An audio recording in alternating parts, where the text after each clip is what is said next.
इस one shot में हम सेमीकंडक्टर फिजिक्स का पार्ट वन कंप्लीट करेंगे। सीबीएसई और जेई इन दोनों के लिए ये स्ट्रॉन्ग कॉन्सेप्चुअल बेस है। इस पार्ट में हम डायोड तक का पूरा चैप्टर करेंगे और जो एडवांस ट्रांजिस्टर वाला है वो पार्ट टू में रखेंगे। देखिए आज का ये पूरा रोड मैप देख लेते हैं। सबसे पहले conductors, insulator, semiconductor, basic idea. फिर सिंपल एनर्जी बैंड का पिक्चर देखेंगे। एक इम्पोर्टेंट जेईई वाला कॉन्सेप्ट है फर्मी लेवल। कहाँ होता है, किस मटेरियल, वो देख लेंगे। फिर है इंट्रिंसिक सेमीकंडक्टर्स, सिलिकॉन, जर्मेनियम और टेम्परेचर का इफेक्ट। उसके बाद extrinsic N type, P type, doping, majority minority carriers. फिर हम बनाएंगे और समझेंगे पीएन जंक्शन डायोड, उसका डिप्लीशन रीजन और बैरियर पोटेंशियल।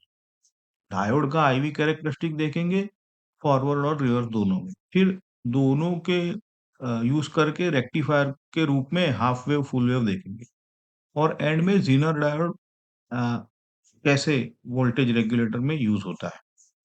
ठीक है, एंड में कुछ चेक योरसेल्फ वाले जो कॉन्सेप्चुअल क्वेश्चंस है वो थोड़ा सा देख लेंगे ताकि आपको पक्का हो जाए। चलो बेसिक क्लासिफिकेशन से स्टार्ट करते हैं। कंडक्शन के हिसाब से मटेरियल, कंडक्टर क्या होता है, इनमें फ्री इलेक्ट्रॉन्स बहुत ज्यादा होते हैं, इसलिए कंडक्टिविटी हाई होती है, करंट इजीली फ्लो करता है, जैसे कॉपर, एल्यूमिनियम।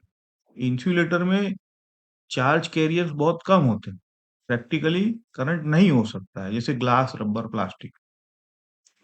सेमीकंडक्टर में क्या होता है कि कंडक्टिविटी इन दोनों के बीच में होती है। सबसे इंपॉर्टेंट है, इनकी कंडक्टिविटी को आप टेम्परेचर, लाइट और डोपिंग से कंट्रोल कर सकते हैं, है ना? जैसे सिलिकॉन और जर्मेनियम, ये मेन है। अब इनसे ही सारे जो मॉडर्न इलेक्ट्रॉनिक डिवाइसेस हैं, अभी तो इनसे ही अ, बनते हैं। अब देखते हैं ये कंडक्शन बैंड, वैलेंस बैंड का कॉन्सेप्ट क्या है। एक क्रिस्टल में बहुत सारे एटम्स क्लोजली पैक्ड होते हैं, है कि नहीं? तो इंडिविजुअल एटॉमिक एनर्जी लेवल आसपास में इंटरेक्ट करके बैंड बना देते हैं, है ना? जिनको एक एटम का मौलिक एनर्जी स्ट्रक्चर पता है ना, उनको क्वेश्चन आता है, तो ये जब ओवरलैप करते हैं ना, तो ये डिस्क्रीट एनर्जी लेवल बैंड बन जाते हैं, बस। ओके।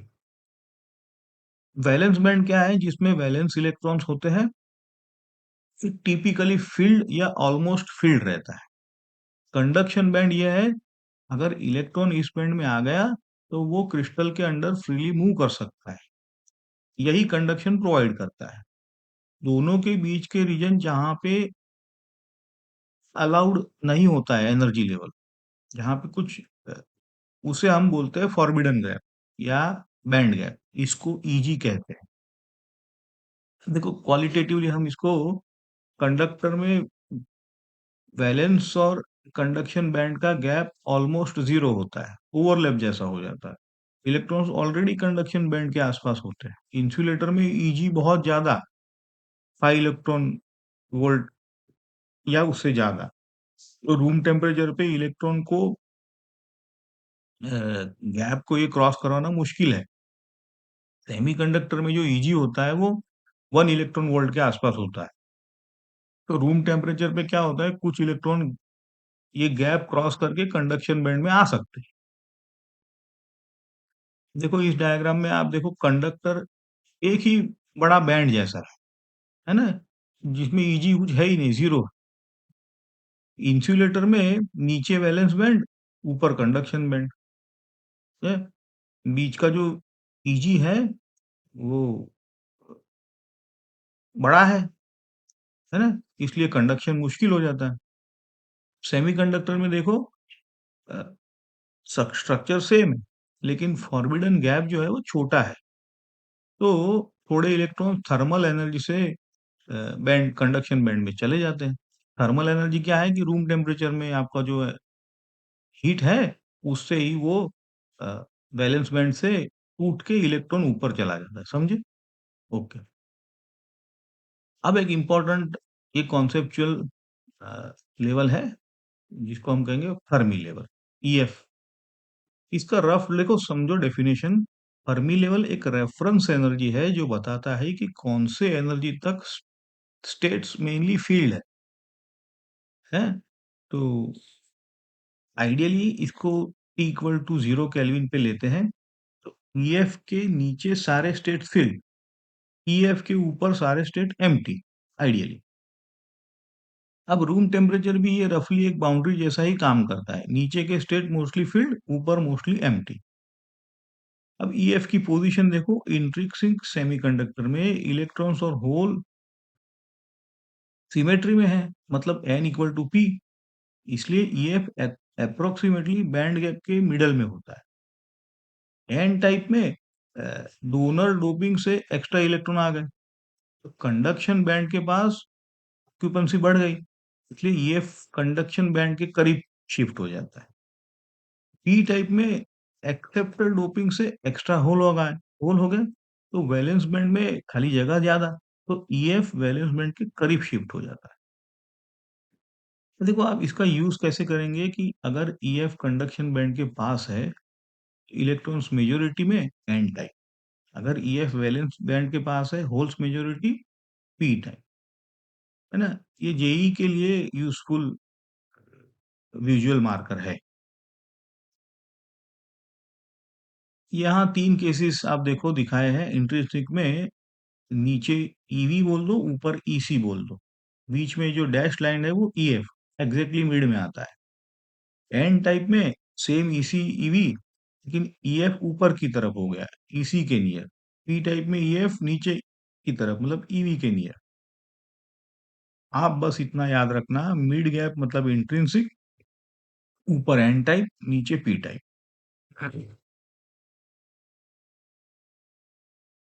अब ये इंट्रिंसिक सेमीकंडक्टर है, तो इसका डिटेल अभी देखते हैं। डेफिनेशन है कि इंट्रिंसिक मतलब प्योर सेमीकंडक्टर, कोई इंटेंशनल इम्प्यूरिटी नहीं ऐड की गई, सिर्फ या तो सिलीनियम या तो गैलियम एटम्स। अब बॉन्डिंग क्या होता है, हर सिलिकॉन या गैलियम एटम के अपने 4 नियरेस्ट एटम के साथ कोवैलेंट बॉन्डिंग होता है। अब जब T 0 केल्विन पे है, सारे वैलेंस इलेक्ट्रॉन इन बॉन्ड में बंध गए, कंडक्शन बैंड एम्प्टी बोलो। मटेरियल आइडियल इंसुलेटर की तरह बिहेव करेगा। रूम टेम्परेचर पे क्या होगा, थर्मल एनर्जी से कुछ बॉन्ड को तोड़ा जाता है, टूट जाते हैं, तो कोई इलेक्ट्रॉन वैलेंस बैंड से कंडक्शन बैंड में आ जाते हैं, जहां से गए वहां होल बच गया। तो हर EH पेयर जनरेशन का मतलब है एक इलेक्ट्रॉन कंडक्शन बैंड में, एक वैलेंस बैंड में, इसलिए n equal to p equal to ni हो गया, जहां ni इंट्रिंसिक करियर कॉन्सेंट्रेशन है। अब टेम्परेचर अब बढ़ाते जाओ, तो ज्यादा कोवेलेंट बॉन्ड टूटेंगे, तो ज्यादा इलेक्ट्रॉन हर होल पेयर बनेंगे, तो दोनों n और p बढ़ेंगे। रिजल्ट है इंट्रिंसिक सेमीकंडक्टिव कंडक्टिविटी टेम्परेचर के साथ इंक्रीज हो गई। देखा, ये मेटल के अपोजिट है, जहां टेम्परेचर बढ़ाने से रेजिस्टेंस बढ़ता है ना? करंट इलेक्ट्रिसिटी में देखा। इसलिए हम बोलते हैं कि semiconductor have negative temperature coefficient of resistance. अब एक छोटा सा थियोरेटिकल फॉर्मूला जो जेई में तो यूजफुल है ही, लेकिन सीबीएसई के लिए भी काफी टचिंग होगा। इसको बोलते हैं लॉ ऑफ मास एक्शन। पहले डेफिनेशन देख लो, एन कंडक्शन बैंड में इलेक्ट्रॉन्स का कॉन्सेंट्रेशन, पी वैलेंस बैंड में होल का कॉन्सेंट्रेशन। इंट्रिंसिक केस में सेमीकंडक्टर में थर्मल जनरेशन से इलेक्ट्रॉन और होल्स इक्वल होते हैं, n equal to P equal to N I, तो उनका जो प्रोडक्ट है एनपी वो एन आई स्क्वायर हो जाएगा। यही बेस है। अब जनरल रॉ, कोई भी सेमीकंडक्टर अगर थर्मल इक्विलिब्रियम में है ना, चाहे इंट्रिंसिक हो या extrinsic, N P is equal to N I square, है ना। एन आई सिर्फ मटेरियल मतलब सीलियम, सिलिकॉन या गैलियम और टेम्परेचर पे डिपेंड करता है। अब डोपिंग से एन और पी इंडिविजुअली चेंज होते हैं, लेकिन उनका जो प्रोडक्ट है वो तो एन आई स्क्वायर रहेगा। इसका इम्प्लीकेशन ये है कि एन टाइप में एन बहुत ज्यादा, तो डोपिंग से पी छोटा हो जाएगा, है ना। और पी टाइप में पी बड़ा, एन छोटा हो जाएगा। इसलिए माइनॉरिटी कैरियर्स का कॉन्सेप्ट मैथमेटिकली इससे क्लियर हो जाता है।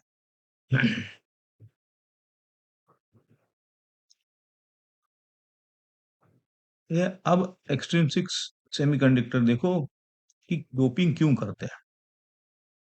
इंट्रिंसिक सेमीकंडक्टर की कंडक्टिविटी लिमिटेड होती है। अब प्रैक्टिकल डिवाइस के लिए ज्यादा कैरियर्स चाहिए, इसलिए हम कंट्रोल तरीके से इम्प्यूरिटीज ऐड करते हैं। इस प्रोसेस को ही हम डोपिंग कहते हैं। अब डोप्ड सेमीकंडक्टर को हम एक्सट्रिंसिक कहेंगे। इसमें दो मेन टाइप है। एन टाइप जिसमें इलेक्ट्रॉन्स मेजोरिटी करियर्स है, पी टाइप जिसमें होल मेजोरिटी करियर्स है। ठीक है, ये डायग्राम है। अब इसको तरीका सोचते हैं इसको बनाने का।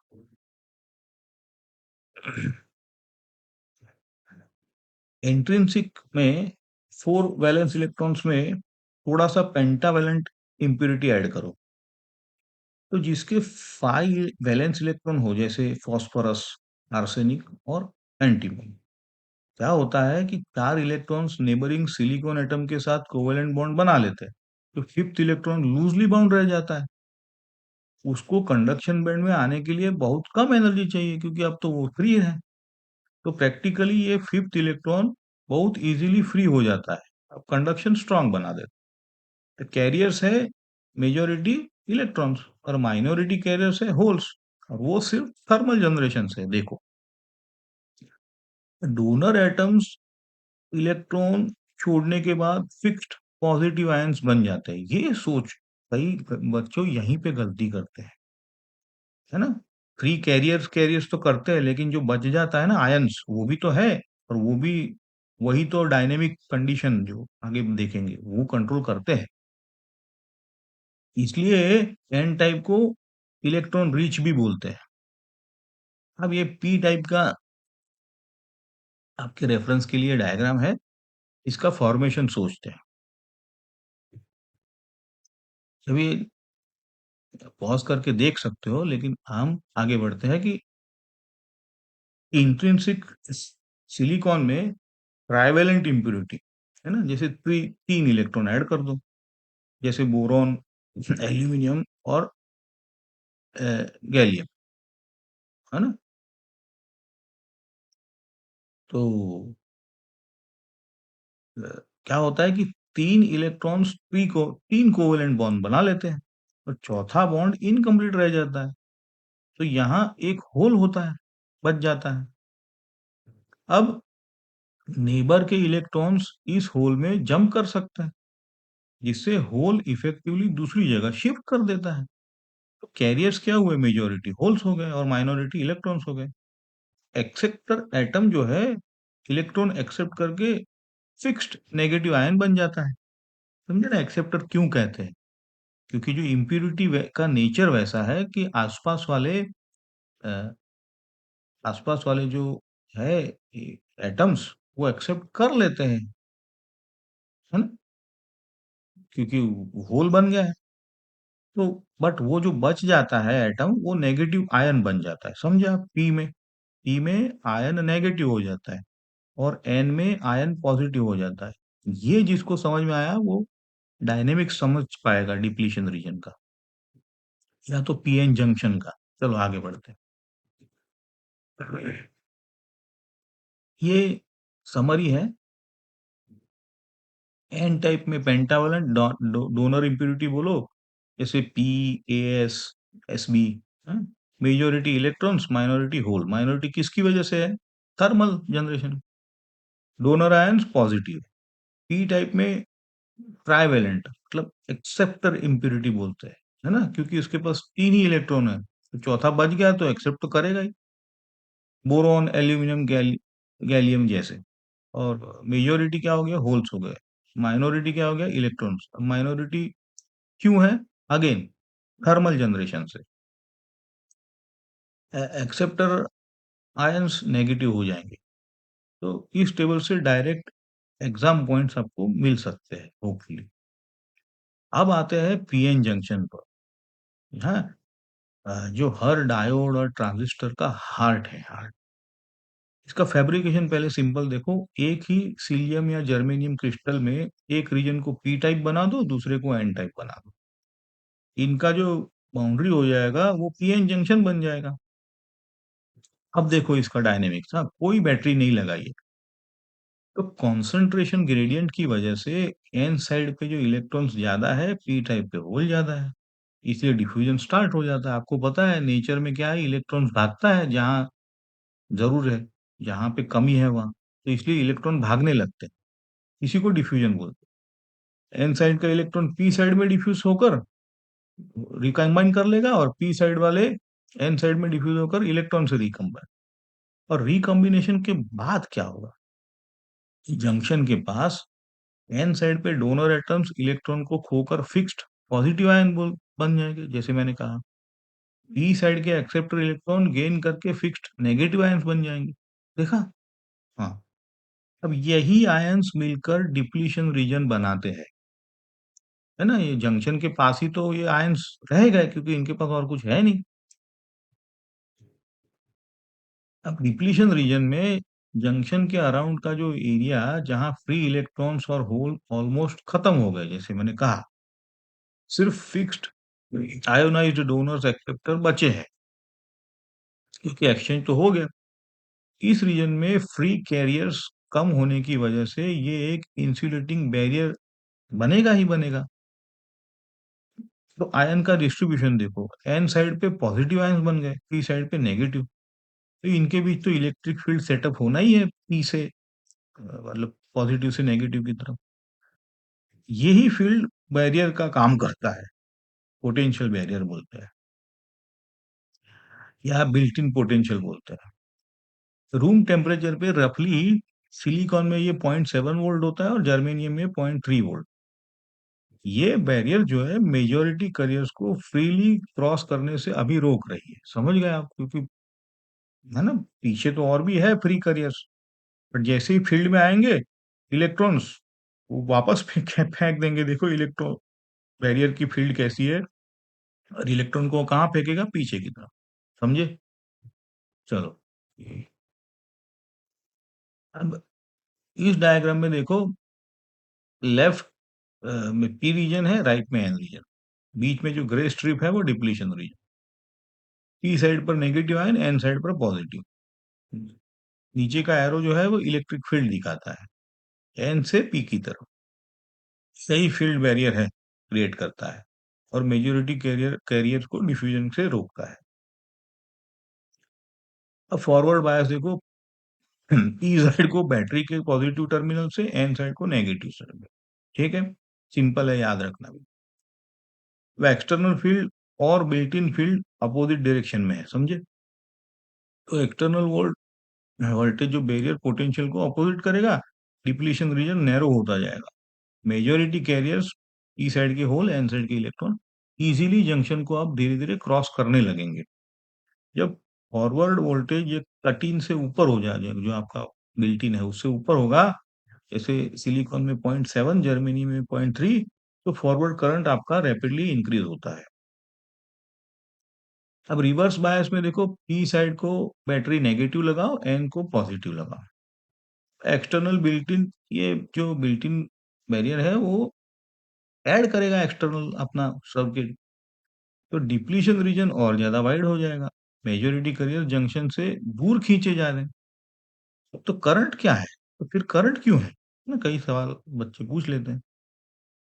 तो सिर्फ छोटा सा रिवर्स करंट सिचुएशन में होता है, वो माइनॉरिटी कैरियर्स की वजह से है ना? माइनॉरिटी कैरियर्स तो फिर भी है थर्मल एजिटेशन की वजह से, है ना?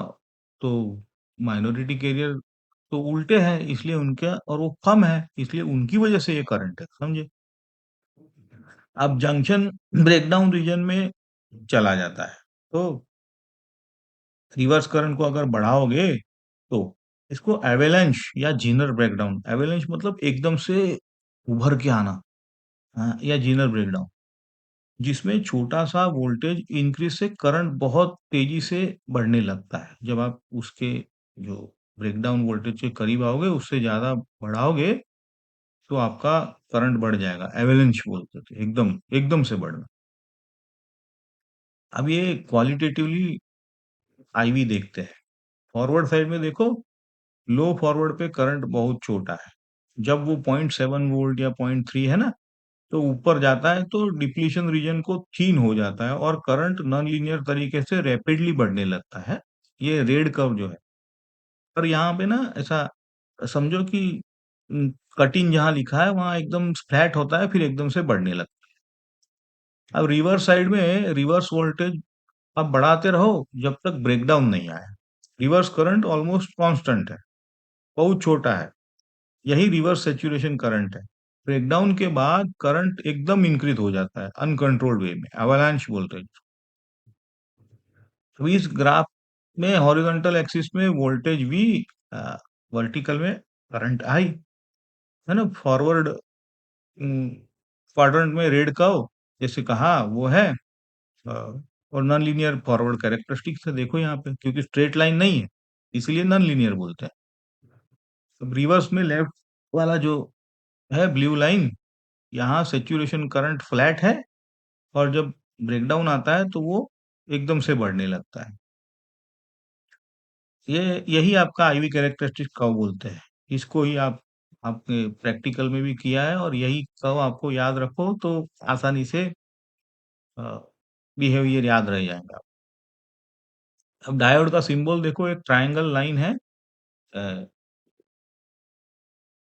है ना, और ट्रायंगल के साइड एनोड मतलब पी, और लाइन साइड आप कैथोड रख दो, एन साइड बोलते हैं। एरो डायरेक्शन कन्वेंशनल करंट है, मतलब पी से एन, समझे। ये प्रैक्टिकल यूज इसका क्या है कि फॉरवर्ड बायस में करंट इजीली पास होता है, रिवर्स में करंट को ब्लॉक हो जाता है, आइडियल केस में तो ऑलमोस्ट जीरो बोल दो हम। इससे रेक्टिफाइंग बिहेवियर का अ, थोड़ा सा बेस बन जाता है। तो इसी वजह से डायोड का सबसे बड़ा यूज एसी को डीसी बनाने में, जिसको रेक्टिफायर बोलते हैं। देखो हाफ वेव रेक्टिफायर है, या एसी सर्किट में एसी सोर्स होता है, सीरीज में एक डायोड है, लोड रेजिस्टर है आरएल, और अभी इसका ऑपरेशन देखो, पॉजिटिव हाफ साइकिल में सोर्स का पॉजिटिव टर्मिनल डायोड के एनोड पे, और डायोड फॉरवर्ड बायस में करंट जो है आरएल से फ्लो करता है। आउटपुट वोल्टेज आपका आरएल के across positive half sine. Negative half cycle में डायोड रिवर्स बायस हो जाएगा, practically no current, output zero.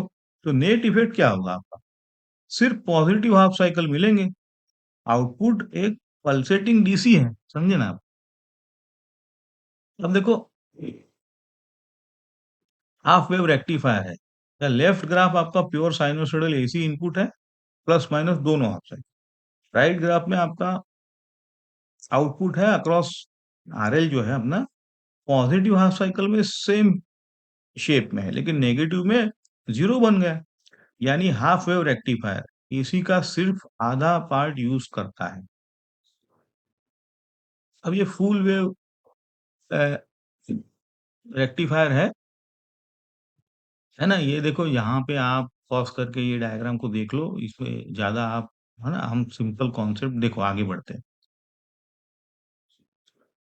इसका एम जो है ना, दोनों हाफ साइकिल को यूज करना है पहला, ताकि एवरेज डीसी आउटपुट डबल हो जाए, समझे, हाफ वेव से। तो दो टाइप है इसमें, centre tap transformer plus two diodes, और ब्रिज रेक्टिफायर मतलब फोर डायोड्स है, समझे आप?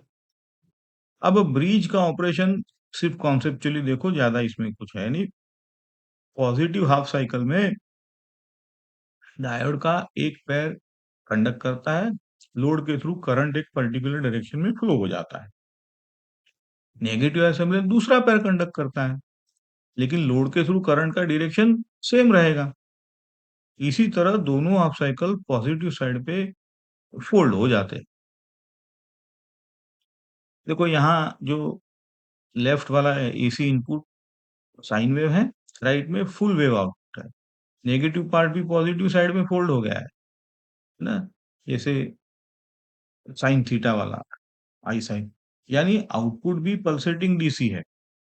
लेकिन हर हाफ साइकिल में आउटपुट है, एवरेज डीसी वैल्यू वेव के मुकाबले में है ना डबल हो जाएगा आइडियल केस में। अब जीनोर डायोड पर आते हैं। ये स्पेसिफिकली डिजाइन किया गया पीएन जंक्शन है, देखो, जो रिवर्स ब्रेकडाउन रीजन में सेफली ऑपरेट कर सकता है ना। ये मैंने कहा ये स्पेसिफिकली डिजाइन है, ऐसा नहीं कि कोई भी डायोड ले लो, इसको डिजाइन करना पड़ता है। अब रिवर्स आईवी क्या होता है, छोटे रिवर्स वोल्टेज पे स्मॉल लीकेज करंट देता है। जब रिवर्स वोल्टेज जीनर वोल्टेज मतलब ब्रेकडाउन पे पहुंचता है, करंट शार्पली इंक्रीज करता है हमें पर, लेकिन जीनर के अक्रॉस वोल्टेज लगभग कांस्टेंट रहता है। आईवी कैरेक्टरिस्टिक्स में हमें पता है, और उसी को हम वेजेड कहते हैं। जब तक करंट सेफ लिमिट में रहता है ना, अवेलांच में करंट, लेकिन इसीलिए कहा कि ये स्पेसिफिकली डिजाइन है सर्किट। तो इसी प्रॉपर्टी को हम यूज करके वोल्टेज रेगुलर बनाते हैं, जहां आउटपुट वोल्टेज को अप्रोक्सीमेटली कांस्टेंट रखना होता है हमें। देखो ये सर्किट लेफ्ट में डीसी वोल्टेज कराओ सोर्स में, तो कई बच्चे पूछते हैं क्या एसी में हम यूज कर सकते हैं कि नहीं। भाई यूज तो होगा, लेकिन इसका प्रैक्टिकल पर्पस जब स्टेबल वोल्टेज को लिमिट में रखना है तब है ना। ओके, अब सीरीज में रेजिस्टर, देखो यहाँ पे आरएस है ना, यही सर्किट अवेलांच को कंट्रोल करेगी। अच्छा, ये देखो इसमें ना आपका अगर करंट इलेक्ट्रिसिटी का बेस थोड़ा है ना, तो आपको तुरंत समझ में आएगा कि आरएस में एक वोल्टेज ड्रॉप होगा, जीनर में एक वोल्टेज ड्रॉप होगा। तो करंट मैक्सिमम कौन लेगा, अवेलांच का जो करंट है वो आरएस ले लेगा, इसलिए तो जीनर ब्रेकडाउन नहीं होगा। अच्छा, अब नोड पर पैरेलल कॉम्बिनेशन है, जीनर जीनर रिवर्स बायस में और आरएल लोड वाला है। तो वर्किंग कैसा है, जब वी इन इतना हो जाए कि जीनर रिवर्स ब्रेकडाउन में रीजन में आ जाए, तो जीनर अपने अक्रॉस वोल्टेज को क्लैम कर लेगा, क्योंकि वो तो वीजेड पे ही ऑपरेट करता है। अगर वी इन थोड़ा बढ़ जाए तो एक्स्ट्रा वोल्टेज आरएस में ड्रॉप हो जाएगा, और जीनर और आरएल के अक्रॉस कौन सा रहेगा, वीजेड, क्योंकि वो तो पैरेलल में है। तो आरएस का रोल क्या है यहाँ पे, जैसे मैंने कहा जीनर का करंट को लिमिट करना, जीनर को ओवर करंट से बचाना। इसी तरह ये एक सिंपल शंट रेगुलेटर बन जाता है। चलो, अब पूरा पार्ट वन एक बार क्विकली रिकैप कर लो। बैंड थियरी से कंडक्टर, सेमीकंडक्टर, इंसुलेटर का फर्क समझा, मेनली बैंड गैप पे डिपेंड करता है, समझे।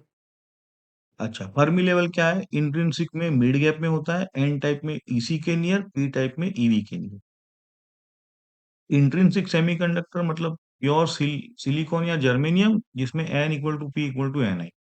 टेम्परेचर बढ़ाने से कंडक्टिविटी इंक्रीज होगी, क्यों, ईएच पेयर जनरेट होते हैं। Negative temperature coefficient of resistance बोला जाता है। Law of mass action NP equal to N I square. N type में एन बड़ा, पी छोटा, पी टाइप में पी बड़ा तो एन छोटा, इसी से आता है। डोपिंग में एन टाइप में pentavalent donors, electron majority, donor ion positive. P type में trivalent acceptor, hole majority, acceptor ion negative हो जाता है, जो डिप्लीशन रीजन का डायनेमिक संभालते हैं। पीएन जंक्शन में depletion region plus potential barrier, forward bias में डिप्लीशन थिन, बैरियर कम, लार्ज करंट मिलने लगता है। रिवर्स में डिप्लीशन वाइड, टाइनी करंट, तो छोटा ही करंट मिलेगा। लेकिन अगर आप बढ़ाते जाओ वोल्टेज तो ब्रेकडाउन हो जाएगा एट सर्टेन वी। डायोड का आईवी देखो, फॉरवर्ड थ्रेशोल्ड के बाद रैपिड राइज हो जाता है, रिवर्स में saturation current and then breakdown. Diode के application half wave, full wave rectifier, है ना, पल्सेटिंग डीसी बनाते हैं। जीनर डायोड ब्रेकडाउन रीजन में वोल्टेज को रेगुलेशन करने के लिए। अब इसके बाद आपको एनसीईआरटी के सारे objective questions, conceptual short answers, basic numericals comfortably आने चाहिए। इसका नेक्स्ट काम है एनसीईआरटी के एग्जांपल्स, एक्सरसाइज सॉल्व करो, intrinsic versus extrinsic, PN junction biasing, rectifier, Zener circuits. Part two जो एडवांस है अभी तो सिलेबस में नहीं है, लेकिन फिर भी जिनको पढ़ना है इनके लिए बनाएंगे ट्रांजिस्टर्स, एनपीएन क्या है, पीएनपी क्या है, ट्रांजिस्टर एक्शन, करंट गेन, है ना, एम्पलीफायर का कॉन्सेप्ट, वो भी वन शॉट करेंगे, जिनको इंटरेस्ट है देख सकते हैं। अब कुछ छोटे से एग्जाम्पल देख लो। यहाँ पे मैं एग्जाम्पल पढ़ूंगा नहीं, सिर्फ आंसर को थोड़ा जस्टिफाई करूंगा। क्वेश्चन वन आपके सामने है, ये ऑप्शंस भी आप देखो, थोड़ा सोचो, फिर आंसर पे आते हैं। देखो इसका करेक्ट ऑप्शन है वन, क्योंकि एन टाइप में हमने पेंटावलेंट डोनर्स से एक्स्ट्रा इलेक्ट्रॉन, तो इलेक्ट्रॉन का कॉम्बिनेशन बहुत हाई है, यही मेजोरिटी कैरियर्स है। होल सिर्फ थर्मल जनरेशन से थोड़े हैं तो माइनॉरिटी है, इसीलिए एन टाइप को इलेक्ट्रॉन रिच सेमीकंडक्टर कहते हैं। क्वेश्चन टू देखो, पढ़ो, फर्मी लेवल पे है, और ऑप्शन देखो, ठीक है। तो ऑप्शन टू जो है वो मिड गैप बोल रहा है, कंडक्शन बैंड के करीब है, वैलेंस बैंड के करीब है, तो यही लॉजिकली सही होना चाहिए। देखो इंट्रिंसिक मतलब symmetry, electrons and holes, mid gap EF. N type में ज्यादा ईएफ कंडक्शन बैंड के पास होते हैं। अब पी टाइप में एक्सेप्टर डोपिंग से होल ज्यादा, ईएफ वैलेंट बैंड के पास। इससे फर्मी लेवल को मेजोरिटी करियर के इंडिकेटर समझ सकते हो आप। अब फॉरवर्ड बायस का इफेक्ट देखो, यहाँ पे क्वेश्चन पढ़ो आप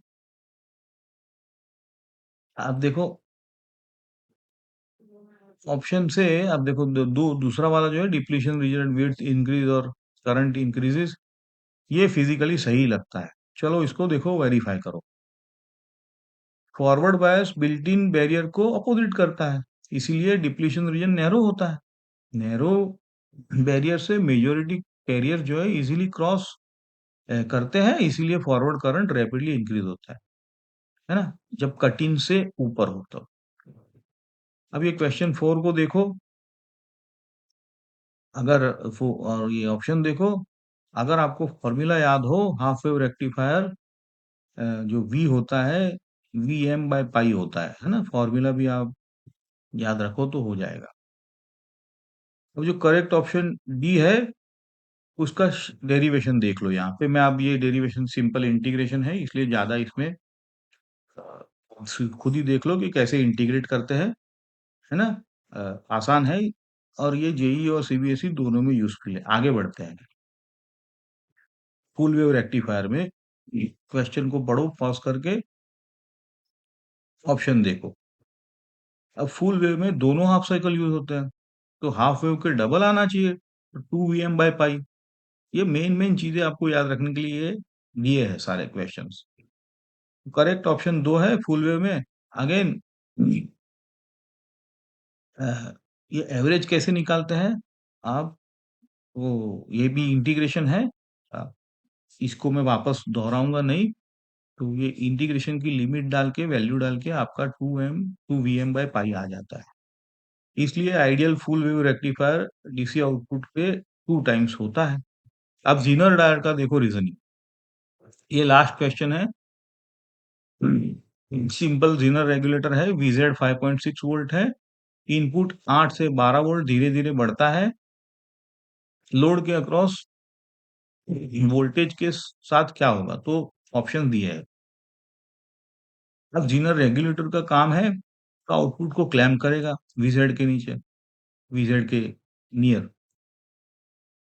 है ना। तो इसीलिए करेक्ट ऑप्शन दो है। जीनर डायोड ब्रेकडाउन रीजन में अपने अक्रॉस, जैसे कहा, वीजेड रखेगा जब तक जीनर करंट सेफ लिमिट में है। जब वीन 8 से 12 तक बढ़ता है, तो extra voltage mostly series register इसीलिए तो लगा है, आरएस के में ड्रॉप होगा, तो जीनर का लोड अप्रोक्सीमेटली 5.6 रहेगा, तो आउटपुट आपका क्या हो जाएगा, 5.6 ही, क्योंकि वही तो है पैरेलल में। इतना ध्यान रखो आप, कि आरएस ऐसा चूज़ हो कि मिनिमम और मैक्सिमम वीएम पर भी ज़ीनर करंट सेफ लिमिट में रहे, ठीक है? तो इसको थोड़ा आपका करंट इलेक्ट्रिसिटी का बेस है, 2 वोल्टेज ड्रॉप है, वी आई मैक्स आरएस से कैसे इतना ही है इसमें।